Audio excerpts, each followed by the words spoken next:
The history of military-backed government in South Asia is not very pleasant for us. Has never been pleasant. In fact, all the military-backed government that came into power, either being run by the civil societies or run by the military itself, has always done the same thing that you are doing today. And at the end of the day, there was a new party that came. And then what we can see in the media, that there is a new political information is going on. And we can assume that a new political parties are going to be formed. And that might come into power around the country in your future. We don't know. But my first question is, what is so new? What is so significant in what you were saying? How can I trust you? That's My right. second question is, you told in this seminar today that the immediate past government was so bad. No. Not immediate past. Theoretically, someone else mentioned it also. No, the past governments, the previous governments, ran the country similar to Nazis. No. I think we're getting carried away now. I mean, Nazi has never been mentioned. The word Nazi has never been mentioned. No, you must understand the sociological explanation of why things went wrong. If no one has been blamed, it is the way the society has evolved. I have described the evolution of the social paradigm differently from the original system. In what sense, Mr. X started, what good things we did for last 10, 15 years? Nothing. Yeah. Only corruption. But anyway, I've got a disagree. Can I respond, or do you have more? I actually finished my question. I would like to finish my question. And then in the last 5 years, you have seen a certain rise of Islamic militants in the country, where a lot of people, in fact innocent people, died. And we hanged those militants. And then your government actually is trying to prosecute the former state minister, Mr. Babu. And the government didn't hang anybody, by the way. I mean, the government prosecuted Islamic militants. They faced trial, and they are being executed in due course of time.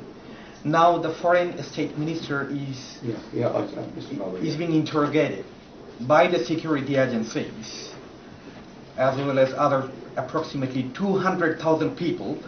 Many of them are without being charged. I know what you read. Okay. Yeah, of course. I mean, all of us have read. Can you please also? Now, my question is, okay, we do have the statements made by those executed, militants. We do have also a published statement made by the foreign state minister that Jamaat-e-Islami and groups similar to that have more knowledge, greater knowledge than any other parties in relation to the rise of Islamic militants. Why your government is, while touching everybody, has not touched any of them? When you are saying today here that you are so much concerned about human rights, and these are the people who killed millions, and you haven't done anything at all. The last question I have. This is just a very significant question I have. You are being backed by a very, strong military regime in Bangladesh, and the chief of armed forces. He said in a meeting of the freedom fighters in Bangladesh that there is going to be a prosecution, a judicial process to prosecute the people responsible for the murder of 3 million people in 1971.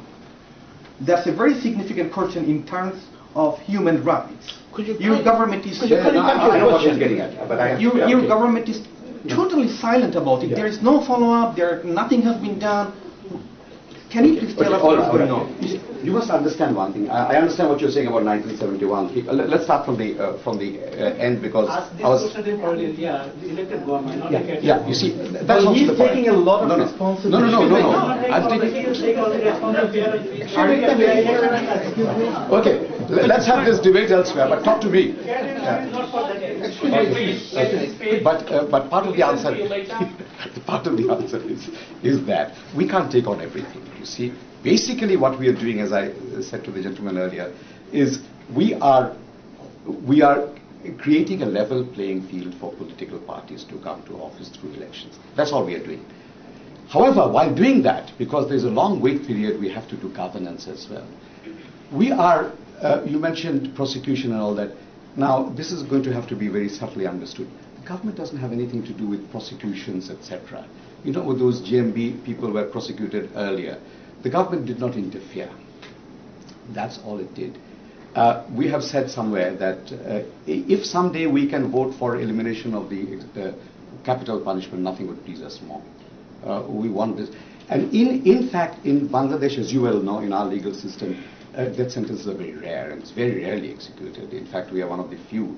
I think one of the top of the lesser number of executions, and previous year there was even less. But these 6, the only that government did not intervene in any way, and that is what it seeks to do now. The government doesn't have a mechanism to intervene. In fact, we have, even at level of magistrate, separate the executive from the judiciary. The government will not intervene. It cannot also take out more than it can, bite off more than it can chew. So we have to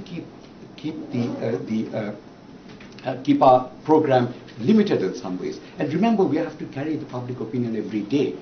If at some point in time 50,000 people come to the streets and say that, all right, chaps, you go, we go. Because so was there a false promise by the chief of armed forces that wait. Let me explain. No. Going to a prosecution of what?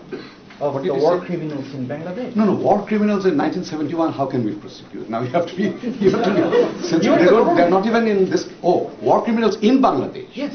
I see. I don't know. I don't know if there's a legal system whereby they are produced before court, they will be prosecuted. So but I thought you were talking of apology from Pakistan and that kind of thing. Oh, I see.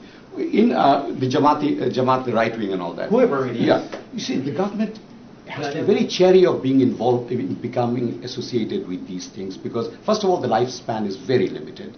The lifespan, we have to have more effective bang for the buck in the limited time frame we have. We cannot take on those kind. You leave it to the elected governments. They will come to power in a year and a half's time, and if they, for them it's easier to take actions like that. You understand that. So you are trying to reform, just 1 second, you are trying to reform a human rights commission? No, but let me speak to him, because you see, human rights commission has nothing to do with this. Human rights commission is to make sure that government actions are circumscribed by the rule of law. The actions of the agents of government, we will ensure that, and all governments to follow will have to. We have time for 2 more questions. Yeah, 2 more Go there. Over there, and the lady. The lady is waiting for a while. No, we'll go there first.